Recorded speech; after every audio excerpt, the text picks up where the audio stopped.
Hola hermanos, el día de hoy 13 de enero del 2024 es sábado de la primera semana del tiempo ordinario. Tenemos una memoria libre el día de hoy, ¿ok? Para terminar esta primera semana del tiempo ordinario, la de San Hilario de Poitiers. Ok, fíjense, él nace en el año 315 en Poitiers, en las Galias, pues en la actual Francia. Era de una familia rica, acomodada, pero pagano, ¿verdad? Estamos todavía en la época, apenas empezará el proceso de liberación del cristianismo como religión lícita, como religión permitida, un par de años atrás, realmente son 4 años atrás, en el 311, pero él, pues evidentemente su familia en ese momento no vive esa realidad. Fue educado muy bien, educado en la filosofía, sobre todo la filosofía neoplatónica, estudió en Roma, estudió también, parece ser que en Atenas, o sea, se anduvo moviendo por varios lugares, ¿no?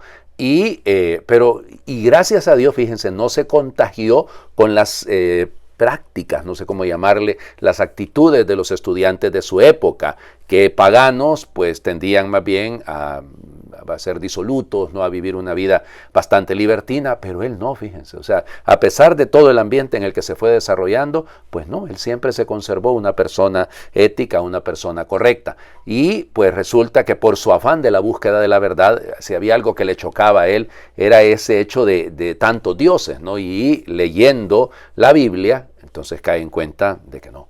Y ahí decide pues hacerse cristiano. Parece ser que el libro que lo convirtió fue el Evangelio de Juan. Él lo cuenta así en una media autobiografía, en algunos de sus sermones. Y luego, pues, pero fíjense que el libro que realmente lo acompañó toda la vida, digamos, y del cual hay un comentario muy bello de parte de él, es el Evangelio de Mateo. Esa era su piedra de toque, digamos, ahí estaba precisamente lo que él quería enseñar. Y bueno, pues entonces él estaba casado, tenía una hija, y viviendo ahí en Francia, pues la gente lo aclama como obispo y pues pasa a ser obispo, y resulta ser que es la época en la que el arrianismo está generando conflicto inmenso, y era la primera gran herejía que tuvo que enfrentar la iglesia. No es la primera herejía, hemos tenido herejías antes también, pero como no era religión lícita todavía, y además esa crisis que provoca el arrianismo va a repercutir muchísimo en la iglesia, al punto que en el año 325 se va a tener que celebrar el primer concilio de la historia, el concilio de Nicea, para determinar pues con toda claridad lo que la iglesia cree, porque Arrio lo que decía en pocas palabras es que Cristo es la primera criatura, la más importante, que se asemeja a Dios pero no es Dios, y al negar la divinidad de Cristo entonces la redención es imposible, porque para ser salvados el puente tiene que tener pues bases en ambos lados, ¿no? Y por lo tanto si no es hombre, si solo es hombre o solo es Dios, no nos salva. Es verdadero Dios y verdadero hombre. Y es eso lo que defenderá sobre todo el gran padre del Oriente, San Atanasio, y de hecho a Hilario le llamarán el Atanasio de Occidente, porque él va a ser el gran defensor de la iglesia frente al arrianismo y otras herejías, ¿verdad? Bueno, pues resulta ser que tan grande va a ser el conflicto que a él lo van a exiliar y lo mandan a Frigia. Frigia es en la actual Turquía, ¿no? Y allá estuvo el hombre, y eso le favoreció a él muchísimo, estuvo 5 años por Frigia, y resulta que ahí aprendió el griego y eso le permitió conocer a los padres griegos, a los escritores de lengua griega. No hay nunca como leer en la lengua en la que fueron escritas las cosas. Bueno, y entonces resulta, ahí conoció él evidentemente a Orígenes, a Atanasio, y entonces va él generando y empieza, lo invitan a un concilio, cometen el error pensando de que el hombre ya se había arrepentido de lo que pensaba en contra de Arrio, y ahí más bien él barre y trapea con los arrianos, ¿no? Y resulta que le mandan una carta al emperador, a Constancio II, y le dicen, no, por favor, a este me lo despacha. Y bueno, lo regresó entonces a Galia, regresa a Poitiers, evidentemente la gente lo recibió, ustedes no tienen idea. 2 elementos, o 3, mejor, con respecto a la vida de él, sus escritos. El tratado sobre la Santísima Trinidad, que se llama De Trinitate, ese tratado es lo máximo para defender el dogma de la Santísima Trinidad. Pero olvídense, vamos, de lo mejor, de lo mejor, de lo mejor. Por allá lo estoy viendo, sí, porque ya lo tengo al lado mío. Bueno, segundo punto. Estando en el Oriente, pues se dio cuenta de la importancia de la música. Resulta ser que los arrianos utilizaban himnos y eran atractivos para la gente. Entonces él empezó a componer himnos y a ponerles música, y entonces cuando llega al occidente, pues empiezan a cantar en las iglesias. Ustedes dirán, ¿y es que no cantaban antes? Pues parece que no, los himnos se recitaban pero no se cantaban. Y resulta que él le puso música al asunto. Tercero, a él se deberá el primer gran monasterio en el occidente. Ese monasterio lo funda junto con San Martín de Tours, que vamos, otro de los grandes santos, ¿no? Y San Gregorio de Tours, con San Martín lo funda. Y por eso la importancia de él traslada también hacia el occidente esa idea. Fue San Atanasio el que llevó la idea cuando estuvo desterrado en Tréveris, pero la fundación del primer monasterio en Galia, o sea, en Francia, va a ser de él. Bueno, va a morir en un 13 de enero del año 367, y entonces por eso pues se celebra ahí. Ahora, los restos de él, fíjense, un desastre, porque se habían colocado en un lugar que se llama Puy-de-Dôme, y parece ser que los trasladaron a Saint-Denis, ahí en París, y esos parece que los quemaron, los protestantes, los hugonotes los quemaron en aquella revuelta de 1572. Bueno, es un desastre, ¿no? ¿Qué más? Bueno, fue declarado doctor de la Iglesia por el Papa, el Beato Pío IX, en 1851. Lógico, es un doctor de la Iglesia, ¿cómo lo vamos a negar si su doctrina es una cosa muy, muy bien presentada, bien ordenada, muy razonada y defiende la fe? Hilario de Poitiers. Vamos a las lecturas del día de hoy. Seguimos, lógicamente, en el libro de Samuel. Hoy es la elección, pues ayer pedían un rey, hoy se elige el primer rey, ¿no? Que es Saúl. Samuel capítulo 9, y es una lectura litúrgica, nos vamos saltando varios textos, hasta llegar al primer versículo del capítulo 10. Había un hombre de la tribu de Benjamín llamado Quis. Era de gran valor, tenía un hijo llamado Saúl, joven y de buena presencia. Entre los israelitas no había nadie más apuesto que él. Era el más alto de todos, y ninguno le llegaba al hombro. Un día se le perdieron las burras a Quis, y éste le dijo a su hijo Saúl: toma contigo a uno de los criados y vete a buscar las burras. Recorrieron los montes de Efraín y la región de Salisá, pero no las encontraron. Atravesaron el territorio de Saalín y no estaban allí. Después la tierra de Benjamín, y tampoco las hallaron. Entonces se dirigieron a la ciudad donde vivía Samuel, el hombre de Dios. Cuando Samuel vio a Saúl, el Señor le dijo: este es el hombre de quien te he hablado, él gobernará mi pueblo. Saúl se acercó a Samuel, que se encontraba en la puerta de la ciudad, y le dijo: indícame por favor dónde está la casa del vidente. Samuel le respondió: yo soy el vidente. Sube delante de mí al lugar sagrado y quédate a cenar conmigo. Mañana temprano te despediré, después de decirte todo lo que esté en tu corazón. Al día siguiente, muy temprano, Samuel tomó el cuerno donde guardaba el aceite y lo derramó sobre la cabeza de Saúl. Después lo besó y le dijo: el Señor te ha ungido como jefe de Israel, su pueblo. Tú reinarás sobre el pueblo del Señor y lo librarás de los enemigos que lo rodean. Palabra de Dios. Te alabamos, Señor. Bueno, la figura de Saúl, ¿no? Pues le dan al pueblo lo que quería. Pero hay un contraste, ¿no? Hay un primer contraste, es de la tribu de Benjamín. La tribu de Benjamín es la más pequeñita de las tribus, o sea que fueron a escoger a un grandote, porque nadie le llegaba al hombro, dice el texto del libro de Samuel, pero apuesto, así como hacen los candidatos, ¿se han fijado ustedes? Que ponen unas fotos ahí para las papeletas de elecciones. Olvídense que para la foto de la primera comunión, oigan, una cosa ahí, y bien estilizados, y la carita bien, pero bien estiradita, y bien perfumados. Bueno, hagan de cuenta, pues igualito, esta es pura publicidad, porque, vamos, Dios elige, sí, Dios elige, pero cuenta nuestra personalidad. Y se puede valer Dios de unas burras. Perdón que lo diga, porque es que me recuerdo hace muchos años en un retiro espiritual, contaba uno de los predicadores cómo las burras pueden ser de distinto color y de distinta forma, de distinta manifestación. Por andar detrás de unas burras, Saúl pues fue elegido el rey de Israel. Repito, la imagen es portentosa, ¿no? Se trata. Ahora, la vocación, insisto, se la dejan clara. O sea, fíjense, tú reinarás, de hecho tú gobernarás, tú ordenarás a este pueblo. El que sabe gobernar, sabe distribuir y sabe animar a a las personas para que sus cualidades se pongan al servicio de los demás.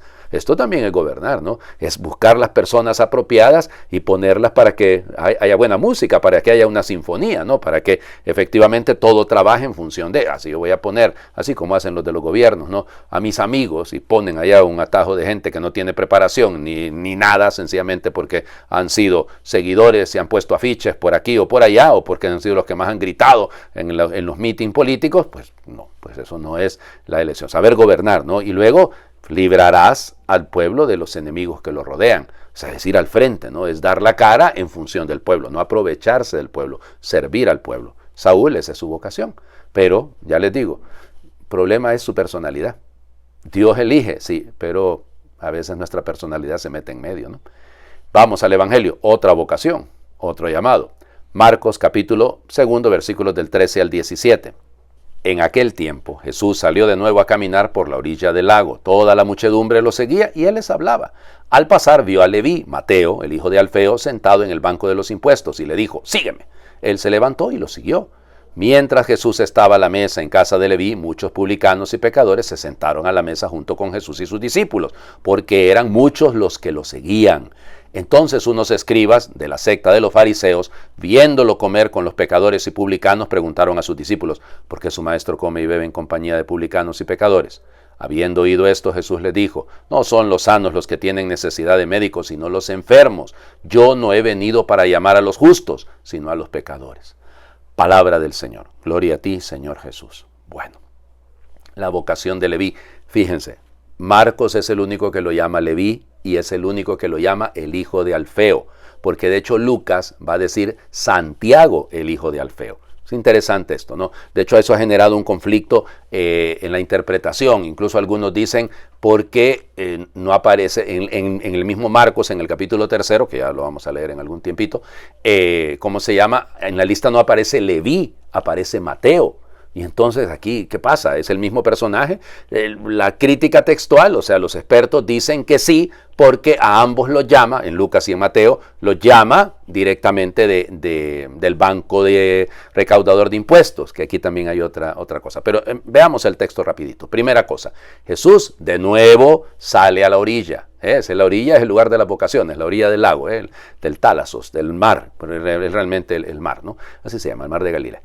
Y luego, al ir pasando, ¿qué es lo que hace? Enseña. Es lo propio de Jesús, ¿no? Lo hemos visto expulsando demonios, curando a la suegra de Pedro, curando al leproso, lo hemos visto haciendo todo, llamando evidentemente a los discípulos, pero su función es enseñar. Ayer les decía, enseñar la palabra, es enseñar la verdad sobre él, la verdad sobre Dios, ¿no?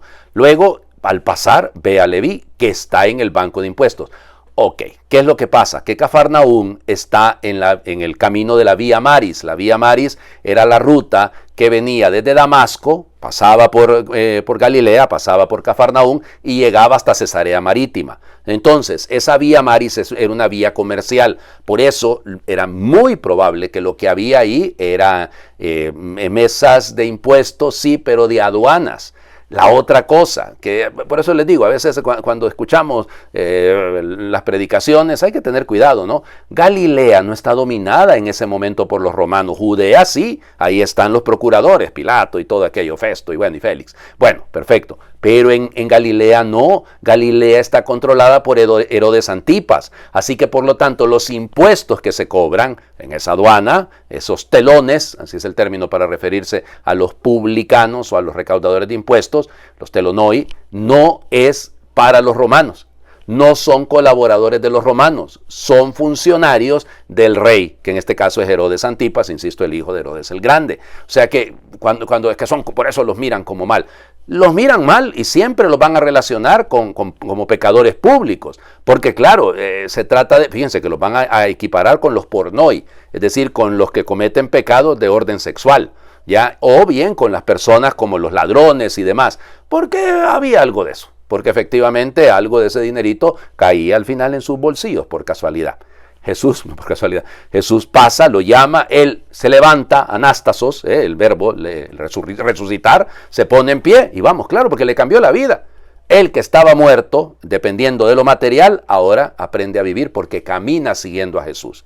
Y Jesús se sienta a la mesa a comer. Literalmente el griego lo que dice es que se reclinaban, porque eso era así comían, ¿no? Se reclinaban sobre un codo y entonces así comían. Pero ¿usted con quién come? Con las personas con las que quiere, pues no va a ir a comer allá con un enemigo. Jesús se acerca, volvemos, se acercó a la suegra de Pedro que tenía cerca, toca al leproso, es decir, perdona los pecados, ojo con esto, ¿no? Porque eso es lo que leíamos ayer con aquel paralítico. Bueno, sigue la misma línea, él está haciendo eso. Él lo que hace es acercarse al pecador. Mateo o Leví se convirtió, eso está claro. Y de hecho en otros textos, cuando pasa con lo de Zaqueo y todo, no sabemos si se convirtieron todos los pecadores, todos los publicanos, todos estos que cometen pecados graves, ¿no? Porque son pecadores públicos, o sea, viven en una situación de pecado, de eso se trata. Pero al menos el Evangelio les llegó. O sea, la presencia del Señor está ahí. Por eso Él está en medio de los que necesitan el médico, pues. Un médico va al que esté enfermo, no de un sano. Entonces, por eso mismo, no ha venido a llamar, Caloi, Él ha venido a llamar a los, sigue llamando a los discípulos, a los justos, sino a los pecadores. Y por el tiempo otra vez, ya me estoy tardando mucho, oigan, yo no sé qué me está pasando. En fin, fíjense, noten, es la primera vez que aparece el término fariseos en el Evangelio de Marcos, y por lo tanto en todo el Nuevo Testamento, bueno, no todo en los géneros de Evangelios, ¿no? Es la primera vez los fariseos que se consideran justos frente a los amartoi, frente a los pecadores. Los fariseos son los separados, los que son los grandes guías del pueblo. Acuérdense además que de las actitudes de los fariseos luego vendrá el mundo rabínico, que es lo que va a hacer sobrevivir a Israel después de la caída de Jerusalén del año 70. Es la mentalidad farisea que hoy pasa a los rabíes de hoy en día, en su mayoría, ¿no? Entonces por eso es importante la figura de los fariseos, que van a ser los que siempre van a entrar en conflicto con Jesús por la interpretación de la ley. Hagamos oración. Señor, tú miraste con amor a Mateo y le llamaste. Era un recaudador, un pecador, un indeseable, pero su corazón buscaba una vida más auténtica y te siguió con decisión cuando pronunciaste su nombre. Señor, también a mí me miras con amor y me llamas. Reconozco que no lo merezco, que soy poca cosa. Sé que solo tú puedes darme la felicidad que deseo. Por eso quiero seguirte siempre y del todo. Señor, ayúdame a mirar con amor al que se siente solo, al que no cuenta, al que cree que no sirve para nada. Ayúdame a despertar el deseo de felicidad de cada persona y a mostrarles que tú eres la fuente de la vida. Amén. Señor, esté con ustedes. Y les bendiga a Dios por intercesión de San Hilario de Poitiers, el que es Padre, Hijo y Espíritu Santo, y su bendición descienda, les acompañe siempre. Ya se fijaron, los acabo de bendecir en el nombre de la Santísima Trinidad. Bueno, San Hilario, gran defensor. Feliz fin de semana para todos.